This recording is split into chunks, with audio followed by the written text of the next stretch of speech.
I'm David Asman, in for Lou Dobbs. Special counsel Robert Mueller may finally be winding down a nearly 7-month investigation. Has yielded so far no evidence at all of Russian collusion with the Trump campaign. White House attorney Ty Cobb telling Fox News tonight that all of the interviews of White House officials that Mueller wanted to speak with have been completed. Joining me now is Fox News legal analyst Gregg Jarrett. So, Greg, what do you think of it? Just the fact that the interviews with the White House individuals have been completed, does that mean that the investigation as a whole is almost over? Not even close. I think it's overly optimistic of Ty Cobb to believe that, this is going to wind up soon. There are various aspects to the investigation which would include arguably obstruction of justice for the firing of Comey, even though I think legally that's not even a close case. And so, you just never know. But historically, special counsel investigations go on for a very long time. So we'll wait and see. Now, is it conceivable? A lot of people talking tonight about a second special counsel. Is it conceivable that Robert Mueller could do what his orders tell him to do? That is, investigate any Russian collusion or attempt to interfere with the election, including coming out with details to help the Fusion GPS folks do the Trump dossier, which was paid for by the Democratic Party. Could he add that to his investigation? He could, because there's a catch-all phrase in the order of appointment which says, in any other related crimes. So he could do that. I doubt he would, because I'm convinced he has a deliberate political bias in the case. I think more likely is that Sessions should appoint a second special counsel to determine whether there was any impropriety using that dossier as support for a warrant to wiretap. That would be a crime. If you know it's a dubious document and you use it to wiretap, that is a crime. So I think that needs to be looked at.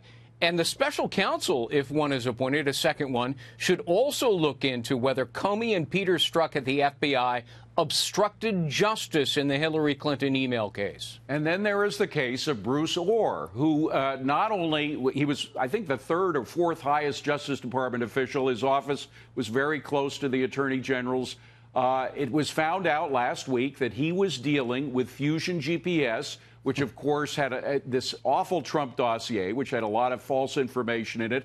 Some of it came clearly from the Russians, and it was paid for by the Democratic Party. He was using that, as you mentioned, as perhaps a way to get into the Trump campaign itself. And now we find out that his wife was working for Fusion GPS. Would that not have meant, that alone, the fact that his wife was working for Fusion GPS, that he should have recused himself from anything that dealt with Fusion GPS? It was a disqualifying conflict of interest, or shouldn't have just been demoted.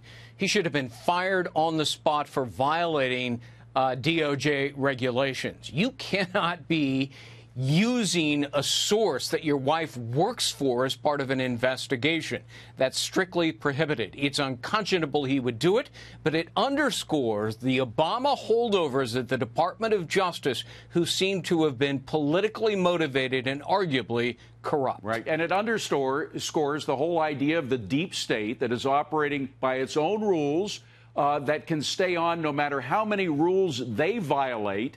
And this guy is not only still working in the Justice Department, he lost one position, but he still holds another. He's still getting full salary. Is there any way you can fire these people? Sure, you can absolutely fire him. He signs a document when he joins that says he can be fired if he violates Department of Justice regulations. It's a no-brainer. He should have been canned immediately. But everybody there has a conflict of interest. Rod Rosenstein is both prosecutor and witness in the Mueller case. He's conflicted out, won't do it.